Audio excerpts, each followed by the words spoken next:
திருவல்லிக்கேணி பெண் பிள்ளை ரகசியம் 54ஆம் ரகசியம். பல உருவங் கொண்டேனோ சௌபரியைப் போலே. சௌபரி என்பவர் மிக்க தவ வலிமை பெற்ற ஒரு முனிவர் ஆவார். இவருடைய விருத்தாந்தம் ஸ்ரீ விஷ்ணு புராணம் 4ஆம் அம்சம் 2ஆம் அத்தியாயத்தில் பரக்க பேசப்பட்டுள்ளது. இவர் நீரில் மூழ்கி 12 ஆண்டு காலமாக தவம் செய்து கொண்டிருக்கையில் 26 ஆண்டு காலங்களில் அந்த நீரில் ஒரு பெரிய மீன் தனது மனைவி, மக்கள், பேரன், பேத்திகள் உடன் சந்தோஷமாக மிகவும் ஆனந்தமாக விளையாடுவதைக் கண்டார். உடனே அவருக்கும் தனக்கும் திருமணம் செய்து கொண்டு வாழ வேண்டும் என்ற ஆசை ஏற்பட்டது. சூரிய வம்சத்தில் பிறந்த மாந்தாதா என்ற மாமன்னனிடம் சென்று அவனுடைய 50 பெண்களில் ஒரு பெண்ணை தனக்கு திருமணம் செய்து வைக்கும்படி கூறினார்.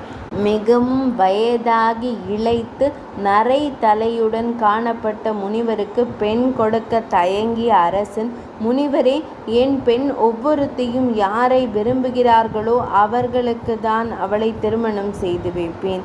இது என் குல தர்மம் என்றான். முனிவரும், என்னை உன் பெண்கள் இருக்கும் இடத்திற்கு அழைத்துச் செல்லும்படி காவலாளிக்கு கட்டளையிடு. அவர்கள் என்னை பார்த்து விரும்பினால் அன்றி திருமணம் செய்ய வேண்டாம் என்று கூற, மன்னனும் இசைந்து இவரை அந்த புறத்திற்கு அழைத்து போகும்படி காவலருக்கு கட்டளை பிறப்பித்தான். காவலனும் பெண்களிடம், இப்போது முனிவர் ஒருவர் உங்களை காண வருவார். உங்களில் யார் அவரை கணவராக வரித்தாலும் அவருக்கு திருமணம் செய்து கொடுப்பதாக அரசர் அறிவிக்க கூறினார் என்று கூறிவிட்டு முனிவரை உள்ளே போகும்படி அனுப்பினான். சௌபரி முனிவர் மிகவும் அழகான வாலிப ரூபத்தை தனது தவ வலிமையால் ஏற்றுக்கொண்டு அப்பெண்கள் முன்பு தோன்ற, அவர்கள் ஒவ்வொருமே நான் நான் என்று போட்டியிட்டு கொண்டு முனிவரை வரித்தனர். மன்னன் மாந்தாதா வேறு வழியின்றி 50 பெண்களையும் அந்த முனிவருக்கு கன்னிகாதானம் செய்து கொடுத்து விட்டார். சௌபரி முனிவர் இவர்கள் அனைவரையும் தமது ஆசிரமத்திற்கு அழைத்துச் சென்று தனது தவ வலிமையால் தேவ சிற்பியான விஸ்வகர்மாவை அழைத்து எல்லா வசதிகளுடனும் கூடிய 50 அழகான மாளிகைகளை அமைக்க கூறி அவற்றில் அவர்களை குடியேற்றி தானும் இளமை பொருந்திய 50 உருவங்களை கொண்டு அவர்களுடன் வாழலானார்.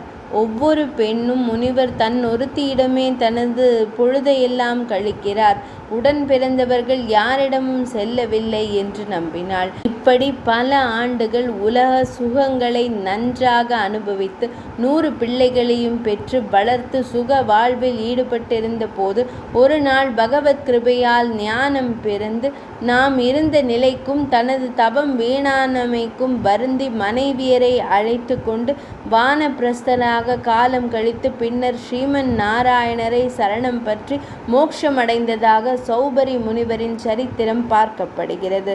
ஸ்ரீகிருஷ்ணர் 16,000 கன்னிகளை திருமணம் செய்து கொண்டு 16,000 உருவங்கள் எடுத்து அவர்களுடன் தனித்தனியாக கிருஹஸ்த தர்மம் அனுஷ்டித்ததாக புராண வரலாறு. பகவானான ஸ்ரீகிருஷ்ணர் தனது திவ்ய சங்கல்பத்தினால் நடத்தியது போன்று சௌபரி முனிவர் தனது தவ வலிமையால் நடத்தியது தவத்தின் மேன்மையை காட்டுகிறது. சௌபரி முனிவரின் சரித்திரத்தை படிப்பதும் கேட்பதும் நினைப்பதும் பிறர் அறிய எழுதி பரப்புவதும் கூறுவதும் ஒருவரை தீய செயலிலிருந்தும் தீய எண்ணத்திலிருந்தும் காப்பாற்றி மனதை தூய்மைப்படுத்தும் என்று ஸ்ரீ விஷ்ணு புராணம் கூறுகிறது. இந்த வார்த்தையால் சௌபரி முனிவரின் சரித்திரத்தை அம்மையார் நினைவூட்டுகிறார். 54ஆம் ரகசியம் நிறைவடைந்தது.